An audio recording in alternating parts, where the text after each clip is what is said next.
जय हिंद, जय भारत। एक बार फिर से स्वागत करता हूं मैं आप सभी लोगों का आपके अपने चैनल लोन हेल्प इंडिया में। और आज के इस वीडियो में हम लोग बात करेंगे कि अगर आपने लोन का रीपेमेंट नहीं किया तो दो सवाल हमें बार बार सुनने के लिए मिलते हैं। हम लाइव सेशन में भी आते हैं तो भी काफ़ी लोग कमेंट करते हैं, अगर हम लोन नहीं पेमेंट करना चाहे और अपना नंबर बंद कर ले और साथ ही साथ में अगर एड्रेस चेंज कर लेते हैं तो फिर हमें क्या दिक्कत या क्या प्रॉब्लम फ्यूचर में आ सकती है। ये सवाल काफ़ी लोगों के मन में होता है कि अगर हम अपना नंबर बंद करके और एड्रेस भी चेंज कर ले तो क्या लोन कंपनी वाले कर सकते हैं। एक बार फिर से स्वागत करता हूं मैं आप सभी लोगों का आपके अपने चैनल पर। और अगर आपने चैनल को अभी तक सब्सक्राइब नहीं किया तो चैनल को सब्सक्राइब कर लीजिए और इन्फॉर्मेशन वाली वीडियोज़ को देखने के लिए वीडियोज़ को लाइक कर दीजिए।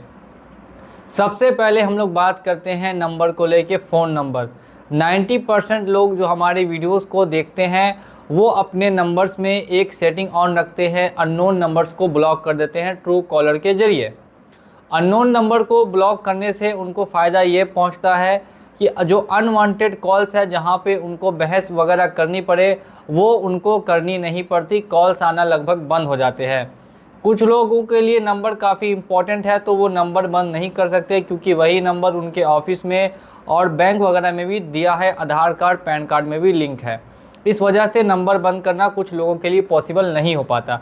और बाकी कुछ लोग क्या करते हैं कि सीधे डायरेक्ट नंबर ही बंद कर देते हैं। तो देखिए दोस्तों, अगर आपका छोटा छोटा लोन है 10-12 जगह से कुल मिला के 2 से 3 लाख 4 लाख तक अगर जा रहा है तो आप चाहे तो नंबर को बंद कर सकते हैं। लेकिन अगर आपका लोन 20-30 लाख का है तो कम से कम आप नंबर को बंद नहीं करें, क्योंकि उस नंबर के यूज़ करके ही आप फ्यूचर में बाकी अगर लोन को क्लोज़ करना चाहे या सेटल करना चाहे तो कर पाएंगे। अदरवाइज़ फिर ये बहुत ज़्यादा मुश्किल हो जाता है। रजिस्टर्ड नंबर की काफ़ी ज़्यादा इंपॉर्टेंट होती है बाद में। अगर आप स्विच ऑफ कर लेते हैं, अननोन नंबर्स की कॉल को कुछ समय के लिए ब्लॉक करते हैं तो वो करना बिल्कुल ठीक है। लेकिन नंबर को पूरी तरीके से तभी बंद कीजिए जब आपके छोटे छोटे लोन हैं 5,000, 10,000, 20,000 के और 2-3 लाख से ज़्यादा नहीं अमाउंट जा रहा और अब आप सोच रहे हैं कि कभी भी पेमेंट उसका नहीं करेंगे तो आप नंबर को बंद कर सकते हैं। ये हो गए, हमने बात कर ली नंबर के बारे में। अब अगर बात करते हैं एड्रेस, तो एड्रेस को लेकर भी काफ़ी लोगों के मन में कन्फ्यूज़न होती है। क्या अगर हम एड्रेस अपना चेंज करते हैं तो बैंक वालों को एड्रेस पता चल जाएगा, क्या रिकवरी वाले वहाँ भी घर आ जाएंगे? देखिए, अगर आप अपना एड्रेस चेंज कर लेते हैं और जहां आप पहले रहते थे, जो एड्रेस आपने बैंक को दिया है उस एड्रेस से शिफ्ट करके किसी और एड्रेस पे चले जाते हैं तो बैंक वाले उस एड्रेस पे तब तक नहीं पहुंच सकते।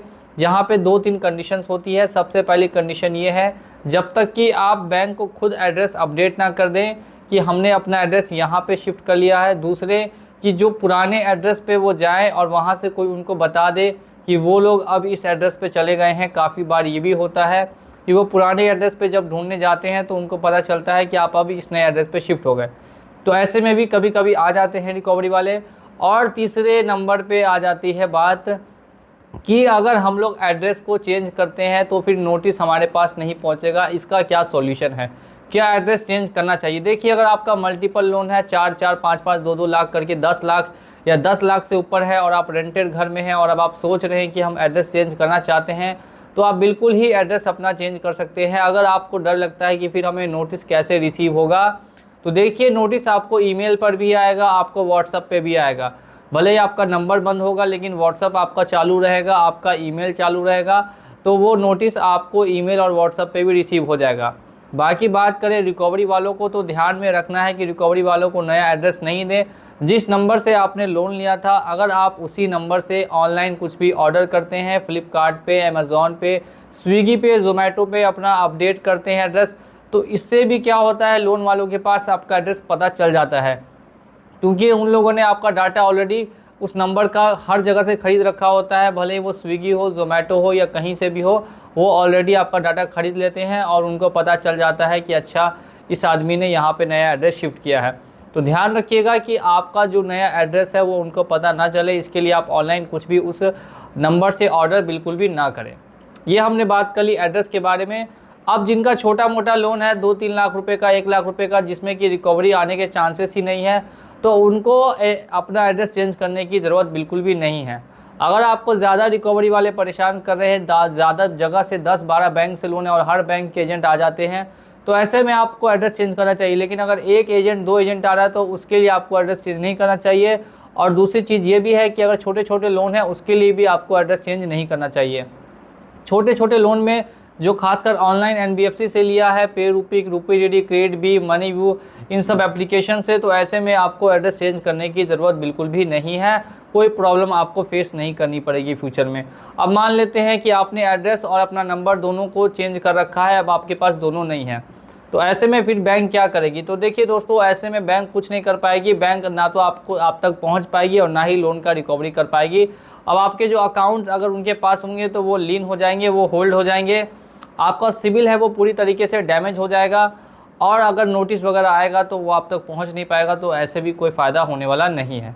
तो इन सभी चीज़ों का आपको ध्यान रखना है। लेकिन अकॉर्डिंग टू मी, मैं हमेशा आप लोगों को ये समझाता हूँ कि अगर आपके ऊपर लोन ज़्यादा हो जाए तो आप एक प्लानिंग कर ले। प्लानिंग करके 2 से 3 सालों के अंदर में कोशिश करें कि किसी तरीके से लोन वगैरह को सेटल करके लोन को हमेशा हमेशा के लिए क्लोज़ करके हटा दे। ये हमेशा आपका प्लानिंग होना चाहिए कि अगर आप प्लानिंग कर लेते हैं 2 से 3 सालों में कि लोन को क्लोज़ करके हटा देंगे, तो फिर ये आपके लिए बहुत बेहतर हो सकता है। लोन वालों की चिंता अगर आपको बिल्कुल भी नहीं करनी है तो आपको इस चैनल को सब्सक्राइब करना होगा और साथ ही साथ में वीडियो को लाइक कर देना होगा। चलिए चलता हूँ आज के इस वीडियो में और मिलूंगा आप लोगों से अगली वीडियो में बहुत जल्द। जय हिंद, जय भारत।